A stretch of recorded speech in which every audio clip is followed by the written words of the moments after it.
Bonjour et bienvenue sur cet atelier qui est un atelier particulier parce qu'on va parler des clés de l'autodiscipline. Alors s'il y a bien quelque chose qui bouleverse un petit peu notre univers, c'est l'autodiscipline. Parce que dès qu'on parle de l'autodiscipline, en fait, on parle de quoi? En vrai, on parle de la notion de volonté. Vous savez, cette volonté, c'est cette force que l'on a, c'est un ressenti, mais c'est une vraie force. Vous allez voir que je parlais d'énergie. C'est une force que l'on a qui va nous permettre justement de poser les actions nécessaires qu'on doit poser, qui sont engagées, qui correspondent à un objectif que l'on s'est fixé et qui, ces actions, on va les poser au bon moment. Et souvent, en fait, on parle d'autodiscipline, souvent au moment où on n'a pas envie. Ok, par exemple, je sais que je dois me réveiller de bonne heure pour aller à la salle de gym avant le travail.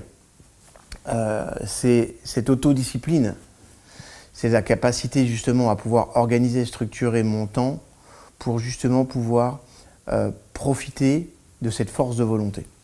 Donc en fait, il va y avoir deux choses dont on devrait parler en vrai. Il va y avoir la volonté, qui est cette force que l'on a à poser les actions nécessaires, et l'autodiscipline, qui est plus une logique parfois d'organisation personnelle, quant au fait de s'imposer des actions.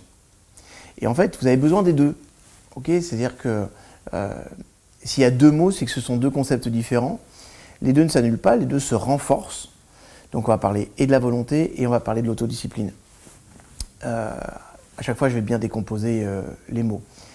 C'est intéressant parce que d'ailleurs, quand je parle de la logique de volonté, j'ai monté un programme complet sur volonté et détermination, qui s'appelle volontéetdétermination.com. Et c'est intéressant parce que dès que j'ai expliqué aux personnes que j'allais mettre en place un programme complet de 12 semaines, permettant justement aux personnes d'augmenter leur niveau de volonté, tous, sans aucune exception, m'ont dit « c'est exactement ce dont j'ai besoin ». Pourquoi? Parce qu'en fait, nous les êtres humains, nous sommes tous confrontés à des structurations logiques, à des objectifs qu'on a à mener, à des domaines de vie sur lesquels on doit travailler, hein, le couple, le travail, mon épanouissement personnel, la dimension familiale, la dimension tribale, c'est-à-dire la façon dont je suis inscrit dans cette société, mes amis, tout ça. Et tout ça, là, la génération dans laquelle nous sommes, l'époque dans laquelle nous sommes, nous a vraiment poussé à nous dire on peut se réaliser dans tous ces domaines. Et cette promesse de on peut se réaliser dans tous les domaines est juste, c'est important, c'est vrai, mais en même temps, ça nous a mis une vraie pression sur les épaules. Et cette pression, en fait, elle nous a amené à parfois nous éloigner de la logique de volonté. Et d'ailleurs, pour qu'on puisse gérer cette pression, il s'est passé quelque chose en même temps dans la société qui est logique dans son développement. C'est l'apparition de tout ce qui est divertissement, notamment la télévision, les jeux, tout ça. En fait, on s'est rendu compte que pour libérer l'être humain de la pression qu'il avait au quotidien, de la pression de vivre, cette peur de vivre, okay, et puis aussi s'assurer qu'il n'était pas toujours en conscience de ce qui se passait vraiment dans la société pour pas qu'il aille chercher l'information, on a inventé quelque chose qui s'appelle le divertissement. Et on a inventé aussi l'idée que ce divertissement il était ultra nécessaire parce que sinon on pèterait les plombs.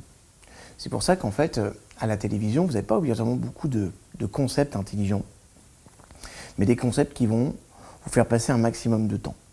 Okay, donc, il y a l'une des premières clés que je pourrais vous balancer comme ça, qui est importante, et qui permet de renforcer la volonté et l'autodiscipline, c'est déjà de vous faire une cure médiatique. Vraiment, l'une des premières clés que je vous recommande, c'est de faire une cure médiatique. Ça veut dire quoi une cure médiatique? Ça veut dire que réduisez au minimum de 50% jusqu'à 80% tout ce qui va être information média. Je parle de la télévision, je parle de Facebook, je parle de tout ce qui est Google+, tout ce qui est Instagram, Twitter. Réduisez le maximum de temps que vous passez dessus. Je sais que ça peut paraître antinomique parce qu'on est dans une société moderne, mais l'information, écoutez-moi bien, quoi qu'il arrive, vous l'aurez. Par les contacts avec lesquels vous êtes. Moi, par exemple, je ne regarde jamais les informations à la télévision. Je vais profiter des moments où, par exemple, je suis en voyage, où je me déplace pour écouter éventuellement les informations radio. D'abord, je trouve que c'est beaucoup moins violent au niveau du regard, des yeux. Et puis après, l'information, je pense qu'elle est un petit peu plus filtrée parfois sur la radio, mais ça, c'est un avis qui est très personnel. Et puis surtout, j'évite toutes les émissions de télé débiles qu'on pourrait voir, qu'on pourrait nous proposer le soir quand on rentre. Ça ne veut pas dire que je passe pas du temps sur mon ordinateur. Je passe beaucoup de temps sur mon ordinateur. Mais du coup, je vais choisir des choses qui vont me faire avancer, qui vont me faire progresser. Je passe par exemple au moins 10 fois plus de temps sur YouTube chaque semaine que je ne vais passer à la télévision. Mais je ne regarderai pas des programmes débiles. Je regarde des choses qui vont me permettre d'avancer. Je vais regarder des tutos, je vais regarder des documentaires, je vais regarder des cours universitaires à l'étranger. Bref, je m'assure que ce temps que je vais passer, que je peux considérer comme du divertissement, me fasse progresser, me fasse grandir. Donc ça, c'est une première clé qui est super importante. Autre chose, il faut que vous sachiez que, en fait, dans le cadre de l'évolution humaine, vous savez tous qu'on a un cerveau qu'on appelle le cerveau triunique, qui est développé sous 3 formes d'étages. Et on a d'abord le cerveau reptilien, ok. Donc on va voir ici là, toutes les logiques instinctives du mode de fonctionnement du cerveau. On va avoir le cerveau mammalien, ce que vous entendez souvent sous le nom du cerveau limbique. Là, on est dans la dimension affect, du ressenti, pour beaucoup. Et puis, on va avoir le cortex préfrontal.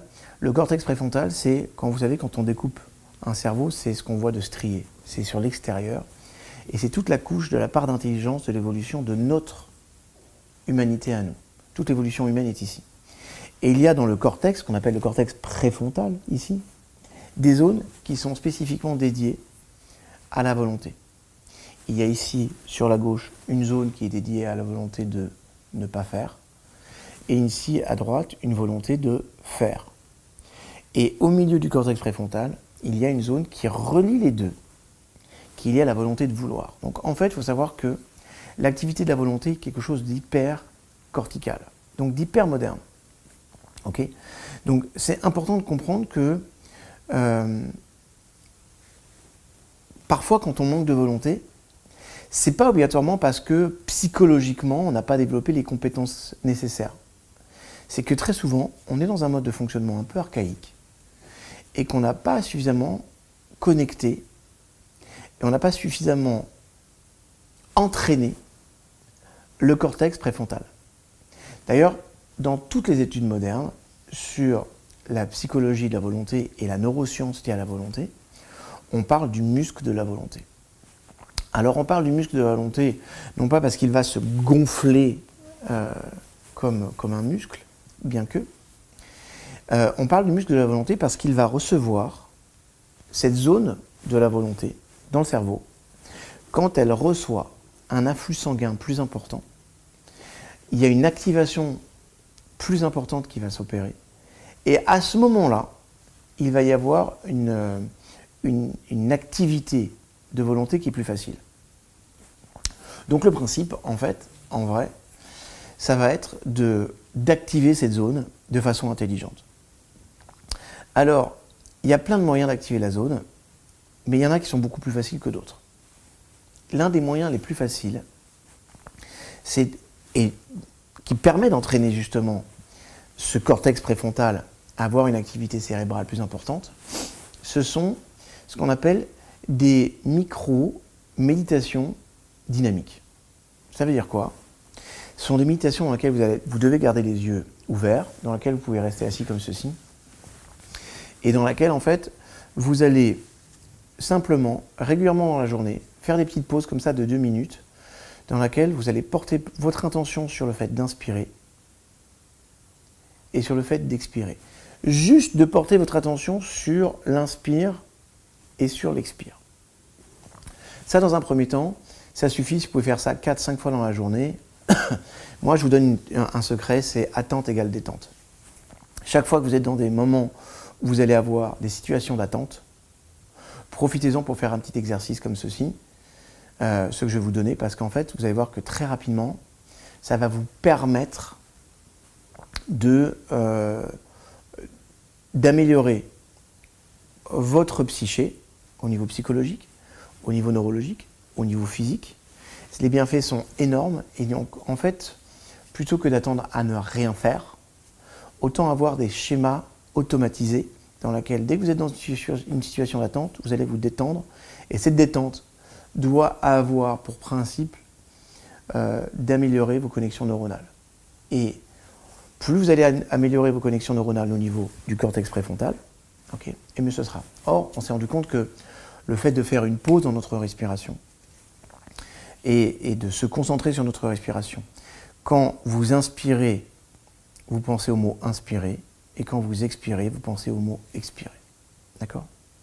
Maintenant, il y a une deuxième chose, une deuxième clé qui a été découverte, qui s'appelle la variabilité de fréquence cardiaque. Cette variabilité de fréquence cardiaque, en fait, quand vous regardez un électrocardiogramme, comme dans les films par exemple, vous avez l'électrocardiogramme qui fait ça. Tut, tut, tut. En fait, en vrai, ça fait ça.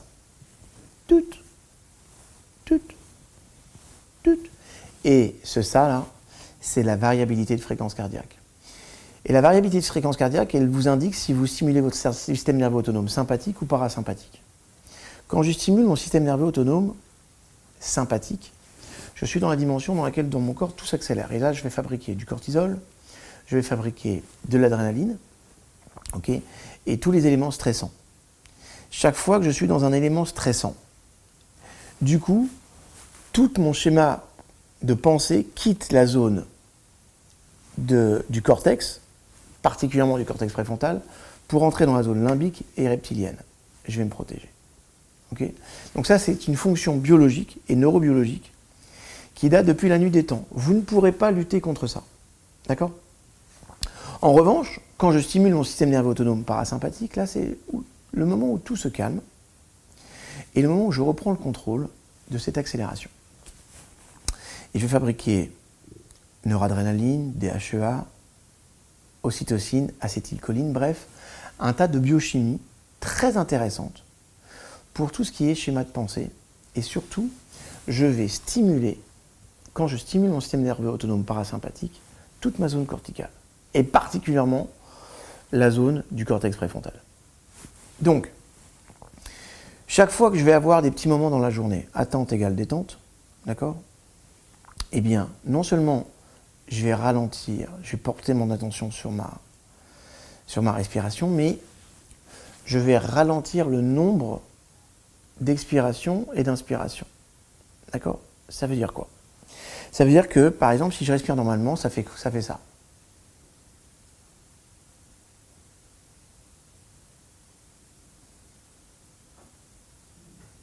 Je m'aperçois que j'inspire sur 5 temps et j'expire sur 5 temps. Alors, cette respiration, elle est considérée comme une respiration relativement lente. Parce que c'est un exercice que j'ai l'habitude, je fais à peu près une demi-heure de cohérence cardiaque par jour. Donc aujourd'hui, c'est devenu un style de vie dans lequel mon inspire et mon expire sont un peu plus entraînés. Mais habituellement, on va se rendre compte qu'on inspire et on expire assez vite. Ou alors parfois on inspire assez vite et on expire un petit peu plus lentement. Là, je vais vous demander de porter votre attention sur l'inspire et sur l'expire, mais de ralentir. D'accord ?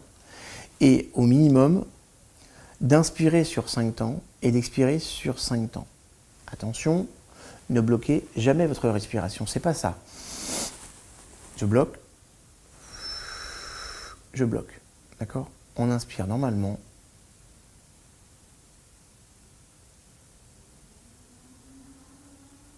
Et on expire normalement.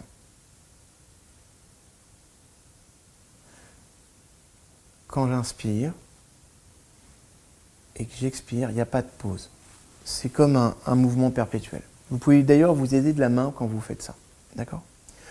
Autre chose que je vous recommande vraiment, pour être vraiment ce qu'on appelle en cohérence cardiaque, vous allez inspirer sur 5 temps et vous allez imaginer que l'air rentre par ici le cœur.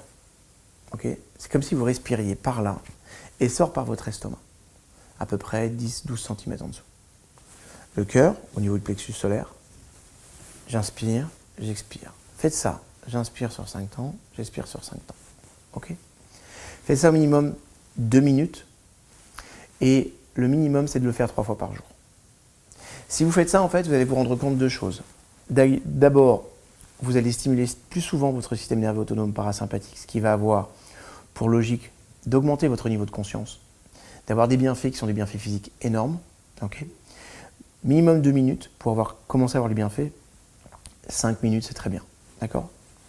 Si vous pouvez faire ça 3 fois par jour, pensez à 365. 3 fois par jour, 6 respirations par minute. J'inspire sur 5 temps, j'expire sur 5 temps. Okay. Ça fait 10 secondes. 6 fois, ça fait 1 minute. D'accord? Pendant 5 minutes. 365. 3, 6, 5. Ok? Je pense inspirer, expirer. J'inspire par le cœur, j'expire par l'estomac. Si vous faites ça, vous allez voir que vous allez augmenter 2 choses.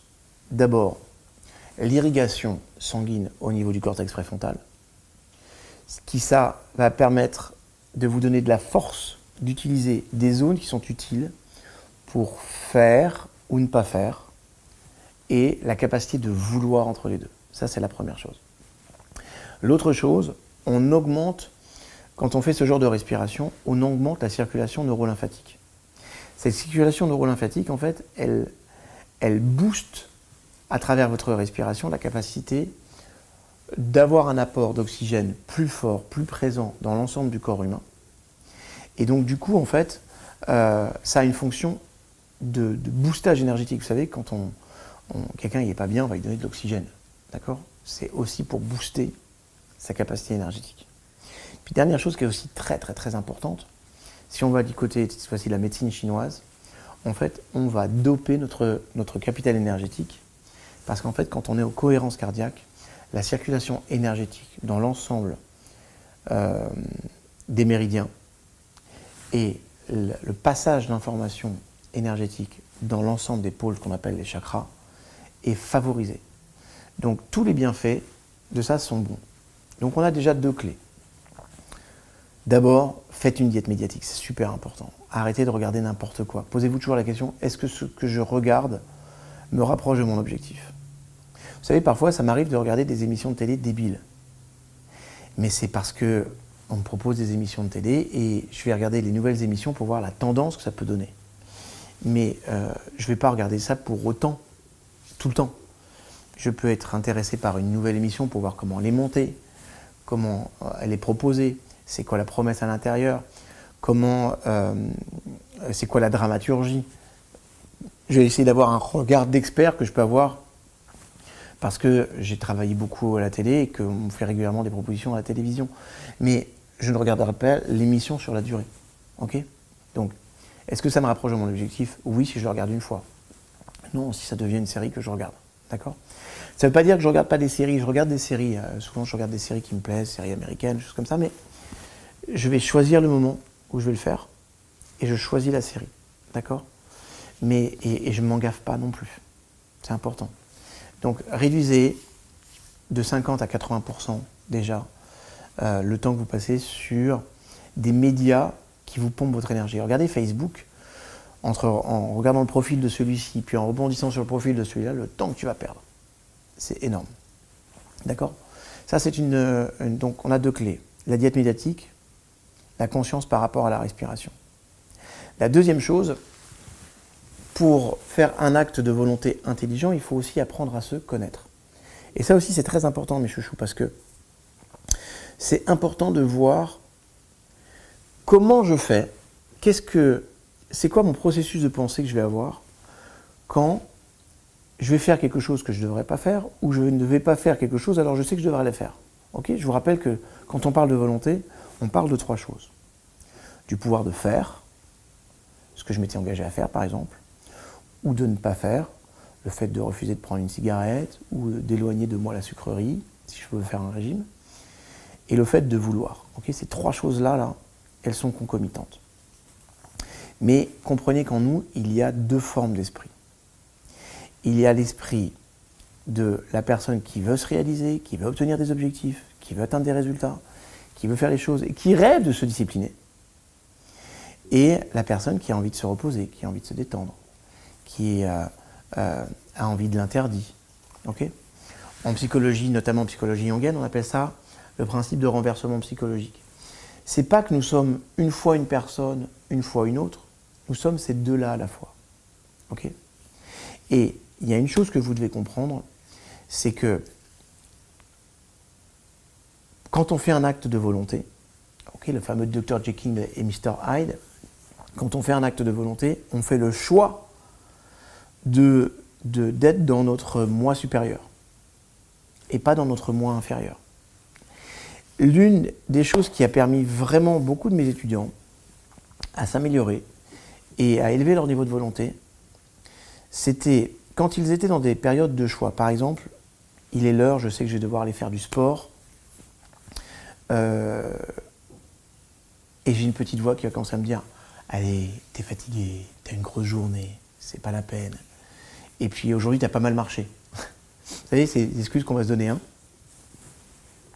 Eh bien, sachez juste qu'à ce moment-là, c'est important de repérer ce processus et moi, je vous invite à donner un nom à cette dimension qui refuse de s'améliorer.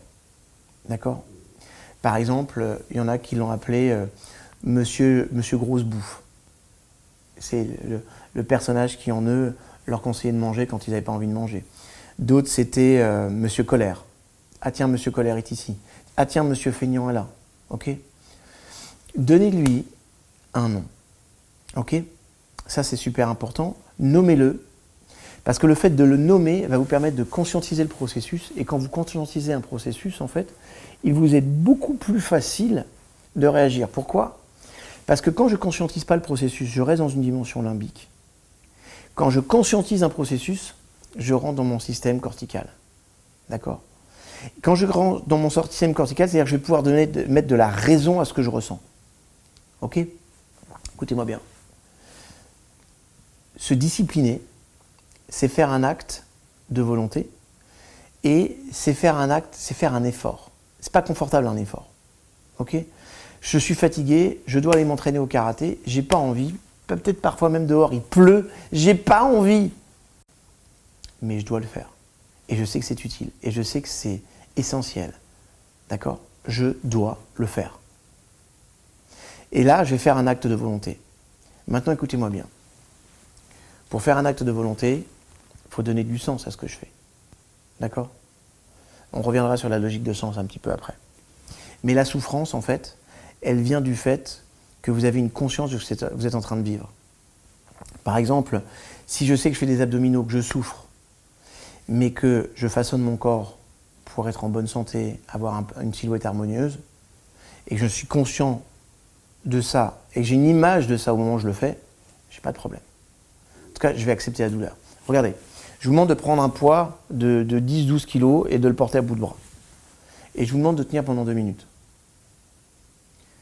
À moins que vous soyez bâti comme Schwarzenegger, il y a très peu de chances que vous teniez 30 ou 40 secondes. D'accord ? Maintenant, je vous demande la même épreuve, mais je mets un revolver sur la tempe de la personne que vous aimez le plus au monde. Et je vous dis, voilà, si le poids, il baisse de serait-ce que 30 cm, la balle, elle part et le cerveau va maculer le mur blanc qui est derrière toi. Vous allez tenir. Parce que vous allez donner justement de la conscience et du sens à la souffrance. Maintenant, chaque fois que vous allez nommer le personnage, chaque fois que vous allez nommer cette partie en vous, et que vous avez une vision représentative de ce personnage plutôt moche, ok, il y a de très très très grandes chances que vous puissiez le mettre de côté. Et du coup, ce sera beaucoup plus facile de prendre des décisions. Ok ? Alors naturellement, quand on parle de la logique de sens, c'est juste important de comprendre que si le défi de volonté, ce que j'appelle moi un défi de volonté, c'est vraiment la chose que vous voulez atteindre profondément et qui vous permettrait de changer et de passer à un niveau supérieur dans votre vie. Si votre défi de volonté, il n'est pas carré, il n'est pas super puissant, pourquoi vous feriez tous ces efforts ? Pourquoi votre cerveau engagerait toute cette énergie ? Il faut que vous sachiez que de faire un acte de volonté dans le cerveau humain, c'est ce qui demande le plus d'énergie au cerveau. C'est ce qui mobilise le plus de fonctions énergétiques, le plus de fonctions neuronales. Ce qui va amener 2 choses. La première, d'être très au clair que quand on fait un défi de volonté, on ne peut pas en avoir 10 000. Voilà. Parce que je vais vous apprendre quelque chose qui est important. Ces personnes qui vont tout le temps vouloir maîtriser tout par la volonté, il y en a, c'est possible. Il y a des éducations qui favorisent ce genre de choses, sont les premières candidates au burn-out et à la dépression. C'est grave ce que je suis en train de vous dire. C'est-à-dire qu'en fait, faire un acte de volonté n'est pas un acte anodin. C'est un acte qui mobilise tellement d'énergie qu'on peut aller jusqu'à l'épuisement. Et parfois, on ne va pas se rendre compte que c'est notre mécanisme mental qui va générer cet épuisement. On pense que c'est quelque chose de naturel. On pense que je suis épuisé parce que j'ai trop de choses à faire. Non, non, tu es épuisé parce que tu t'es mis trop de défis de volonté sur la tête, trop d'enjeux, et que tu veux tout contrôler. D'accord ? Donc c'est important d'abord de choisir son défi de volonté. Choisissez-en un. Moi, je vous propose d'avoir un défi de volonté tous les 6 mois maximum. Et un seul. Ok ? Pourquoi 6 mois ? Alors, il y a eu un tas de littérature sur le fait de mettre en place une nouvelle discipline, une nouvelle habitude. D'accord ? C'est quoi une nouvelle habitude si ce n'est s'être autodiscipliné jusqu'à ce qu'elle devienne un automatisme. C'est ça une nouvelle habitude. D'accord ? Et en fait, on a parlé de 21 jours, plus ou moins 2 jours. Ok ? Ça, c'est une connerie. On a parlé de 30 jours. C'est une connerie. Quand on commence à parler de 3 mois, quand vous mettez en place un défi, mettez-vous toujours un défi sur 3 mois, mes chouchous. Toujours, toujours, toujours. Il faut 3 mois pour qu'on ait une connexion neuronale sérieuse. Ok ? Une connexion neuronale sérieuse, c'est quoi ? C'est quelque chose qui, dans l'esprit, en fait, dans votre cerveau, une connexion neuronale, c'est une suite de connexions qui vont s'opérer et qui vont se mettre en place dans votre cerveau. Cette connexion neuronale, en fait, elle est réellement liée à un chemin. C'est comme si vous créiez un chemin neuronal. D'accord ? D'ailleurs, on parle de chemin neuronal, on va parler de route neuronale. Donc, le chemin, vous entendrez aussi parler de sillon neuronal. Ok ? Un sillon neuronal, c'est 3 mois. Ok ? L'autoroute neuronale, il commence à se créer à partir de 6 mois. D'accord ? Ça veut dire qu'une autoroute neuronale, c'est ce qui va garantir l'automatisme. Donc l'habitude.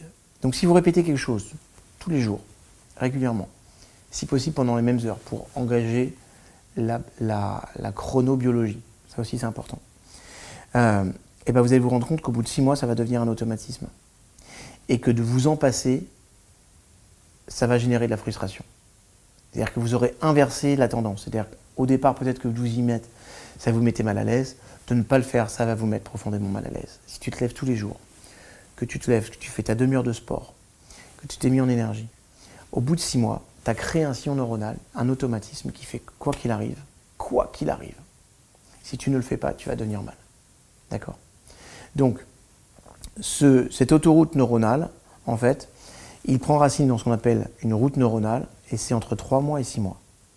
Donc, mettre en place un défi en dessous de 3 mois, c'est ubuesque. D'accord ? Ça ne servira à rien.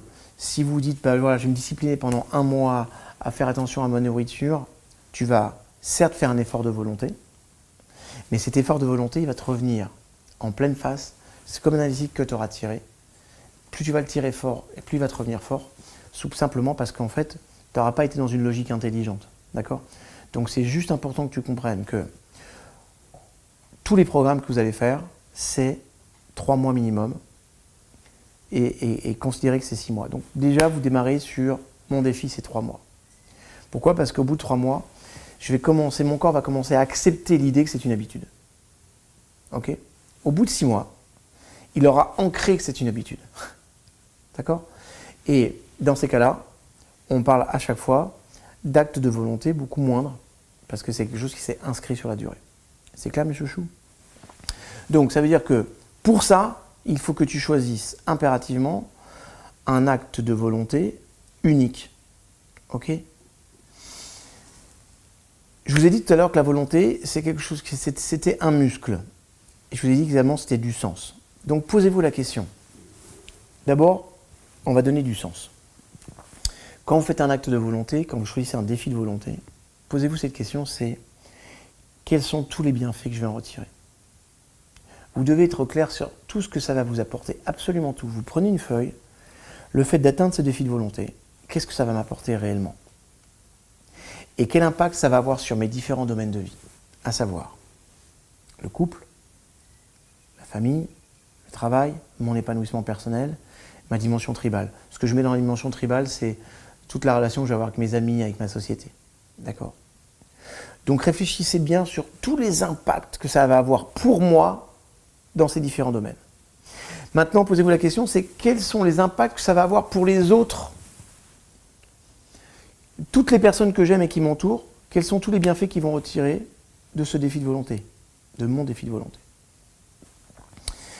Ensuite, posez-vous aussi une autre question qui est très importante et qui va parler aux deux autres. C'est parce que là, on est très dans la dimension corticale, d'accord?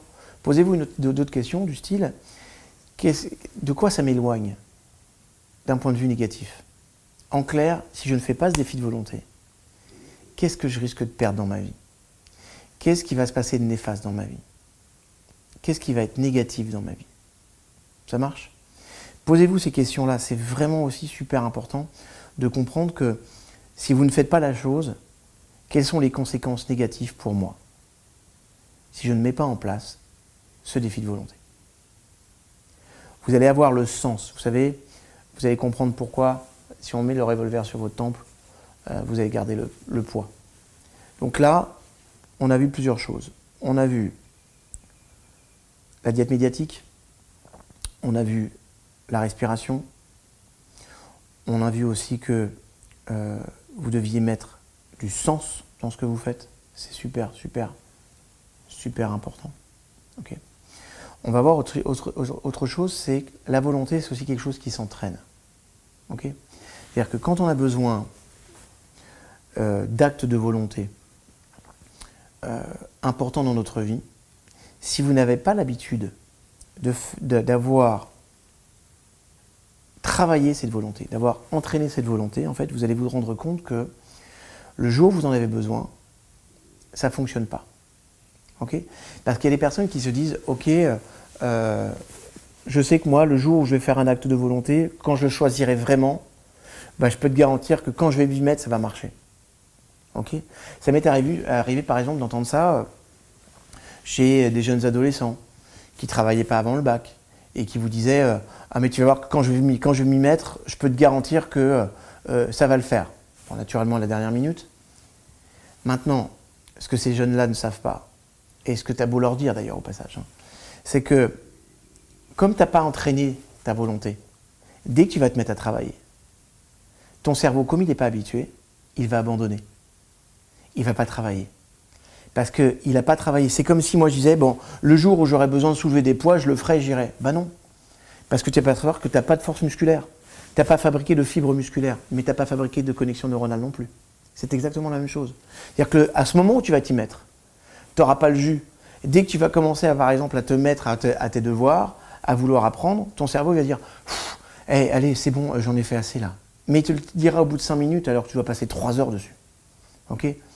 C'est la raison pour laquelle, pour entraîner sa volonté, il faut régulièrement faire des petits actes volontaires. Ça va être des moments, et dans tous les domaines, pas simplement dans le domaine que vous voulez travailler, mais il faut entraîner sa structure volontaire. Pour entraîner sa structure volontaire, et c'est ça l'une des clés de l'autodiscipline aussi, c'est d'être certain que, par exemple, régulièrement, vous avez envie de vous acheter un petit gâteau, vous ne le faites pas. Simplement pour vous dire non, cette fois-ci, je me mets en contrôle. Par exemple, de dire, cette semaine, moi c'est mon cas par exemple, de me dire, je ne prends aucun soda sucré ou light de la semaine, sauf Shabbat, par exemple. Donc je m'autorise à prendre du Coca Zéro que pendant des périodes de fête. Mais sinon, je bois de l'eau toute la semaine. Ok ? Donc ce sont ces petits actes de volonté qui vont faire que le jour où vous avez besoin de faire un effort de volonté, votre cerveau il est habitué. C'est pas quelque chose de nouveau. Donc comme c'est pas quelque chose de nouveau, les connexions neuronales sont beaucoup plus faciles à interconnecter. Vous me comprenez ? Donc, posez-vous tout le temps la question dans la journée, c'est tiens, est-ce que ça pourrait pas être un mini défi de volonté ? Et chaque jour, faites-vous deux mini défis de volonté. 2 mini défis de volonté. Pas facile à dire. Ok? Et ça, c'est important. Dernier point, et ce n'est pas des moindres, quand on fait un acte de volonté, quand on est dans un défi de volonté, chaque fois que vous avez une réussite, célébrez-la. C'est-à-dire, vous devez envoyer un message très fort à votre cerveau que ce que vous faites, c'est bien, que les réactions qu'il a eues sont top, que les actions qui ont été posées sont fabuleuses, et que c'est exactement ce que vous voulez dans votre vie, et que ça, vous en voulez plus. Pour ça, chaque fois que, par exemple, vous êtes sorti, que vous avez pris une salade au lieu d'un plat en sauce, comme la plupart des copains qui étaient là, le soir, reprenez votre respiration consciente et remerciez-vous. Mettez-vous en gratitude et remerciez-vous. Remerciez-vous d'avoir fait ce travail. Remerciez-vous d'avoir été au top. Félicitez-vous. Et imaginez-vous systématiquement, vous, en train d'atteindre votre objectif. Faites-le quand vous vous remerciez. Vous allez associer de la fierté, de la réalisation de soi, beaucoup de choses sympathiques, et ça, c'est top. Dernier petit point de détail, dernière clé, alors il y en a tellement que je pourrais vous en donner des centaines, mais celles-ci sont importantes et faciles à mettre en œuvre, et c'est ce que je voulais dans le cadre de cet atelier.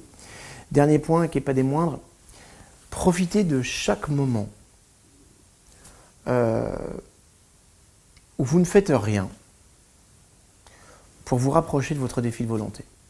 Même un peu. Par exemple, tu fais un régime et tu es dans les transports en commun. D'accord? À ce moment-là, lis un livre sur la motivation. Lis quelque chose qui va renforcer, qui va t'aider dans ta démarche de volonté. Alors, je sais que parfois on a envie de se détendre, de se reposer. Organisez-vous des plages pour le faire, c'est ok. D'accord? Maintenant, vous savez quoi? La meilleure des détentes, c'est de faire une petite sieste. Maximum, ça ne dépasse pas une demi-heure, d'accord? Pour pas que ça prenne sur le cycle du sommeil, parce que sinon ça risque d'avoir un impact sur votre sommeil la nuit. Mais voulez vous reposer? Faites une bonne sieste. Mettez un ruban ou ayez bien les yeux noirs pour fabriquer la mélatonine pendant la sieste. C'est super important parce que c'est ça qui garantit le repos. Petit point de détail. Okay. Mais faites une sieste, c'est 10 fois plus efficace que de ne rien faire. Okay. Se reposer, ce n'est pas ne rien faire. Se reposer, c'est se poser, okay, à nouveau. Reposer. Donc posez-vous et faites quelque chose, mais qui vous rapproche de votre objectif. Mais faites quelque chose plutôt pas dans le hard, dans le doux. Okay. Ça, c'est super, super important. Et puis, dernier point de détail, mais qui a son importance aussi, tous les tests, toutes les recherches ont montré qu'il existait un médicament qui permette à toutes les personnes qui l'ont pris d'améliorer leur volonté et leur discipline. Améliorer leur volonté et leur discipline. Alors là, c'est la fin, vous me dites, David, c'est quoi ce médicament miracle? Ce médicament miracle, en fait, il a été découvert par 3 universités qui ont travaillé ensemble, 3 universités américaines. Il y a UCLA, il y a Harvard, et je crois que c'est Stanford, mais j'en suis pas sûr. Qui ont mené une étude à grande échelle sur l'impact du sport dans la vie.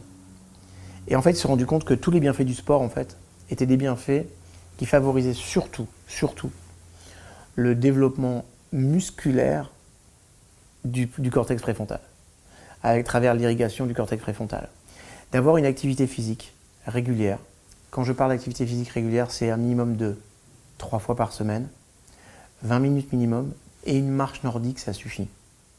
Une marche accélérée ou même une marche normale, à ce moment-là de 40 minutes, ça suffit. D'accord? Donc, régulièrement, faites-vous des pauses. Moi, par exemple, dans mon programme sur vaincre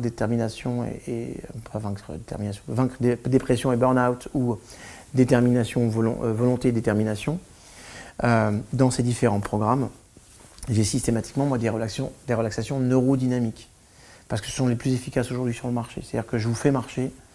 J'ai un système d'enregistrement spécial ici à Tel Aviv avec l'université où je vous fais passer des sons spécifiques avec une hypnose spécifique. Et en fait, le but, c'est d'impacter toute la dimension du cortex préfrontal pour que tout ce que vous faites, vous choisissez de faire, devienne naturel. Et c'est ce qui a généré le plus de résultats dans tout ce que j'ai produit, dans tous les outils que je donne. Ce sont vraiment ceux qui permettent la transformation. Mais le fait de se discipliner, à avoir une activité physique régulière, garantie, je vous dis bien garantie, le fait d'augmenter le muscle de la volonté, et du coup, en fait, ça, c'est un vrai support. Donc, si par exemple, vous récupérez du temps parce que vous avez éliminé de votre vie certains pôles médias, ce temps, récupérez-le, par exemple, peut-être pour prendre votre iPhone ou un iPod, un MP3, de réécouter des cours, écouter des livres audio, mais faites-le en marchant, accélérez le pas. Il faut qu'il y ait juste une accélération cardiaque, okay, pour que cette accélération cardiaque favorise l'irrigation préfrontale. Faites une diète médiatique, important. Régulièrement, faites des pauses, donnez du sens, donnez beaucoup de sens. Et une activité physique régulière. Posez-vous toujours les bonnes questions, ça aussi c'est super important. Bref, revoyez cette vidéo plusieurs fois. Et puis, quand vous organisez votre journée, organisez les choses par des séquences de 50 minutes. Okay. Ça aussi, en termes d'autodiscipline, on s'est rendu compte que travailler 50 minutes, c'est pas anodin si dans les universités ou dans les écoles, on vous donne des cours d'1 heure. Okay. Parce qu'en fait, au bout de 45 minutes, si on a une petite pause de 10 minutes, un quart d'heure après, on peut réattaquer. Faites des blocs comme ça de 50 minutes. 50 minutes, je suis à fond sur mon truc. Je fais une petite pause 10 minutes. 50 minutes à fond. Vous aurez des putains de résultats. Et ça, tout ce que je vous ai donné aujourd'hui, là, c'est facile à mettre en œuvre.